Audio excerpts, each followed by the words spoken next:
segundo domingo de San José. Bueno, y comienzo contextualizando porque siempre habrá también algunos de vosotros que no hayáis escuchado la primera reflexión. Estamos realizando 7 grabaciones en torno a esa devoción llamada los 7 domingos de San José, que si Dios quiere, pues preparan esa gran celebración en este año de San José que tendrá el día 19 de marzo, obviamente, como su día central. El Papa Francisco publicó esa carta llamada Patris Corde, dentro de la cual describía esa figura de San José desde 7 características. 7, las recuerdo brevemente: Padre amado, Padre en la ternura, Padre en la obediencia, Padre en la acogida, Padre de la valentía creativa, Padre trabajador, Padre en la sombra. El primer domingo desarrollamos la figura de San José desde esa perspectiva de Padre amado, y en esta ocasión nos toca la segunda característica, Padre en la ternura. Bueno, ¿por qué será que este aspecto de la ternura, muy equivocadamente, solemos reservarlo a las madres? ¡Qué error tan grande! ¿Cómo sería la vida de Nazaret? ¿Cómo sería la relación con ese niño, la relación de su padre, de ese padre adoptivo, pero padre, José, y de María? ¿Cómo sería esa relación? Porque el Evangelio de Lucas dice de una manera muy breve que el niño crecía en sabiduría, en estatura, en gracia de Dios. Habla de un crecimiento armónico. Nos permite intuir que era un regalo, que era una gozada la vida en Nazaret. Hay un texto que me parece paradigmático del Antiguo Testamento, Oseas 11, versículos 3 y 4, que puede describir cómo era la relación de San José con Jesús, con ese niño Jesús. Era una relación de ternura, y dice ese texto: le enseñó a caminar y lo tomaba en sus brazos. Era para él como el padre que alza a un niño hasta sus mejillas y se inclina hacia él para darle de comer. Esta era la ternura de José con Jesús. Jesús vivió la ternura de Dios en José. Repito esta frase que es importantísima. El niño Jesús experimentó la ternura de Dios en José. Como dice el Salmo 103, como un padre siente ternura por sus hijos, así el Señor siente ternura por quienes lo temen. Dios siente ternura por nosotros, pero esa ternura, claro, ¿cómo la experimentamos? ¿Cómo puede uno experimentar la ternura de Dios Padre? Pues esta es la cuestión. La experimenta a través de su Padre más inmediato. Y el Padre más inmediato de Jesús, pues era José, que en ese momento, en esos primeros estadios de su vida, estaba siendo, ¿no?, pues un reflejo de esa paternidad de Dios. Cuando en la sinagoga ese niño Jesús empezaba a escuchar los textos de la ternura del Dios de Israel, los entendía perfectamente porque había experimentado esa ternura en su padre José. Bien, este es un tema clave. Nos hemos ido percatando en los acompañamientos a las familias, de los acompañamientos a tantas heridas afectivas como tiene este mundo, que existe una gran crisis en la figura del padre, una gran crisis. Y que voy a servirme de un artículo que os recomiendo, lo buscáis muy fácilmente en las redes. Es un artículo escrito por un sacerdote con el título, se llama el Javier Igea, y el título del artículo es Buscando un padre en lugares equivocados, en los lugares equivocados. Bueno, ¿cuál es la tesis de ese artículo? Bueno, pues que existe un hambre de padre, que en todos nosotros nacimos con un hambre de padre, y si ese hambre de padre no se satisface debidamente con el padre que nos ha traído a la vida, pues se genera una herida de padre. ¿Qué es eso de hambre de padre? Bueno, pues consiste en el deseo de ser afirmado, aprobado, conocido, comprendido y amado por nuestro Padre, y de crecer en un sentido con un sentido de fuerza, de autoridad, que proporciona, ¿no?, que nos proporciona una seguridad interior. Todos necesitamos una seguridad, ¿no? Y ese sentido de fuerza, de autoridad, de aprobación, de sentirte comprendido por tu padre, te da esa seguridad interior. Y cuando un niño no percibe esto de su padre, cuando no lo percibe, ya sea porque su padre desapareció, o porque su padre, o porque hubo un fallecimiento, o por un divorcio, o porque hubo unos celos con respecto a otro hermano, porque hubo abusos, o tantas cosas, ¿no? Entonces se genera la herida del padre, y esa herida del padre consiste en una sensación de carencia, un vacío que puede perseguirnos toda la vida. Y aunque uno no siempre se dé cuenta de qué le está pasando, ¿qué me está pasando, no? ¿Por qué esta insatisfacción? Porque tengo una herida de padre y no soy capaz de ponerle nombre a eso que me ocurre en mi interior, pero tengo una carencia de ternura desde el primer momento de nuestra vida. Alguno dirá, bueno, pero no pasa lo mismo con la madre. Sí, claro, por supuesto que pasa lo mismo. Lo que ocurre es que tenemos que reconocer lo que es más difícil, ¿no? La madre instintivamente está ahí presente desde el primer momento, y la herida materna cuando ocurre es muy grave, pero es más difícil que ocurra porque instintivamente ha llevado al hijo muy cerca de ella, pero sin embargo el padre no ha estado tan cerca instintivamente. El padre tiene que elegir amar, tiene que decidir amar, y el niño así lo percibe, que así como el amor de la madre se da por supuesto porque es instintivo, sin embargo el amor del padre es la primera gran conquista que experimenta un niño.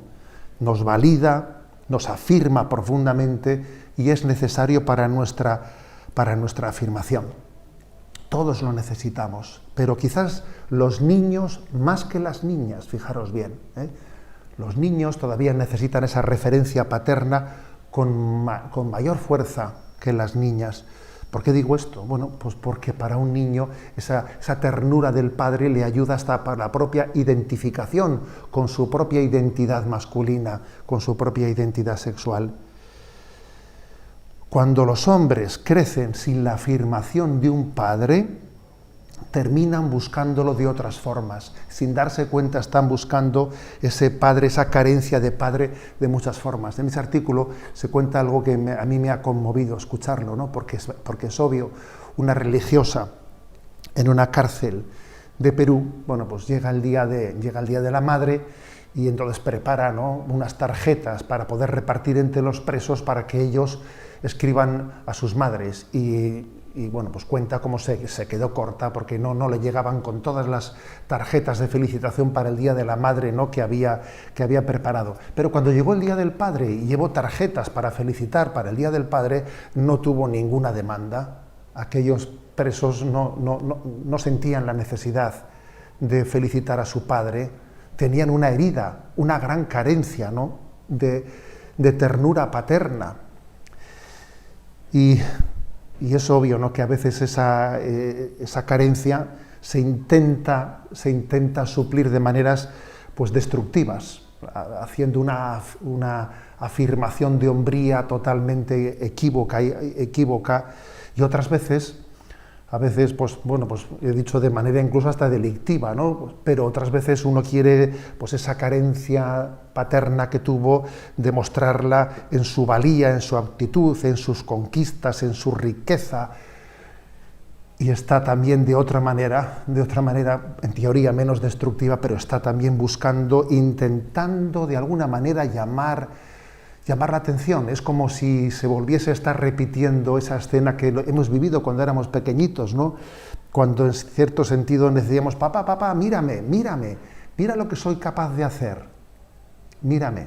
Bien, pues creo que este es un aspecto muy importante en el que San José nos ilumina. Jesús creció con una profunda madurez humana,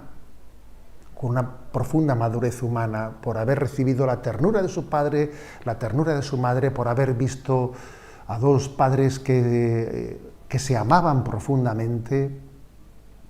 Y todos nosotros, ¿no?, tenemos también el deber de procurar eso mismo hacia nuestros hijos y el derecho de poder recibirlo de nuestros padres. Tiene una gran actualidad, pues, presentar a San José como padre en la ternura. Así dice, ¿no?, el Papa Francisco. San José es padre en la ternura. Bien, estas imágenes que estáis ahora viendo, ¿no?, pues son algunas imágenes que he compartido en redes sociales, que están también manifestando hasta qué punto la ternura de un padre, ¿no?, es capaz de otorgar, ¿no?, a nuestra vida la paz, la serenidad, la confianza en nosotros mismos. Dice el Papa en este punto de Patris Corde que sólo la ternura nos salvará de la obra del acusador. Sí. Cuando uno ha experimentado esa ternura incondicional, el acusador obviamente se está refiriendo a Satanás. Cuando uno ha experimentado esa ternura, es capaz de tener, fijaros, ¿no?, de incluso aprender a aceptar sus propias carencias. Todos tenemos carencias, todos somos frágiles, pero cuando uno ha experimentado esa ternura, ese amor incondicional, pues no se viene abajo por los reveses de la vida. No es vulnerable, ha tenido un amor incondicional y entonces tiene capacidad de sobrellevar, como se dice hoy en día, ¿no?, tiene resiliencia, tiene una fortaleza. Las carencias de la vida, los reveses de la vida son capaces de restarle autoestima, porque esa autoestima la ha recibido en esa ternura. Y también además esa ternura le salva de esa obra del acusador, que está siempre mirando al prójimo como nuestro enemigo. No, él ha recibido la ternura del Padre y nosotros miramos a los demás con misericordia. Todos necesitamos misericordia. También los demás, ¿no?, que a veces los percibimos como nuestros agresores, quizás si hubiesen tenido la ternura que todos hemos necesitado, no serían así, no aparecerían como agresores. Todos los agresores han sido agredidos y en el fondo ha sido la falta de ternura la que ha generado tantas heridas en el mundo. Y también, fijaros, frente a esa tendencia a pretender tenerlo todo bajo control que solemos experimentar, ¿no? Si no lo tengo todo bajo control, me siento nervioso. ¿Por qué? Porque no he tenido esa experiencia de una ternura que me ama incondicionalmente y entonces, aunque muchas cosas no las controle y estén fuera de mis manos, sé confiar, sé confiar. Recuerdo una anécdota que concluyo con ella, que le escuché a un misionero que él la contó en Radio María, ¿no?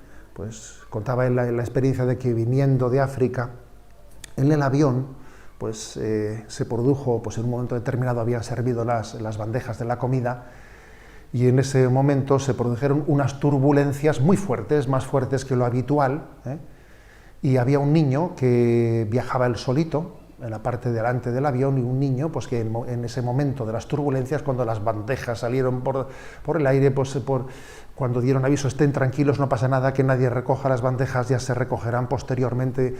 Bueno, pues pasó las turbulencias y el misionero se fijó que aquel niño había estado totalmente sereno y tranquilo en aquel momento. Además, las azafatas no necesitaban ni prestarle atención. Aquel niño se levantó, se acercó al niño y le dijo: oye, me he fijado en ti y tú eres muy valiente. ¿Cómo es que eres tan valiente? Y el niño dice que le respondió: es que mi papá es el comandante del avión, mi papá es era el hijo del comandante del avión, fijaros bien. Y esa fue la respuesta del niño: es que mi papá es el piloto.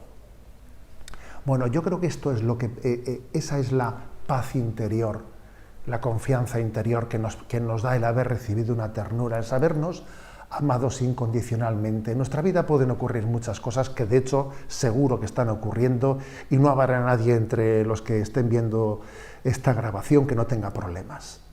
Pero Dios es nuestro Padre, estamos en sus manos y nuestro Padre San José, con su ternura y con su cuidado y con su educación, nos enseña a percibir esa ternura y nos enseña a confiar.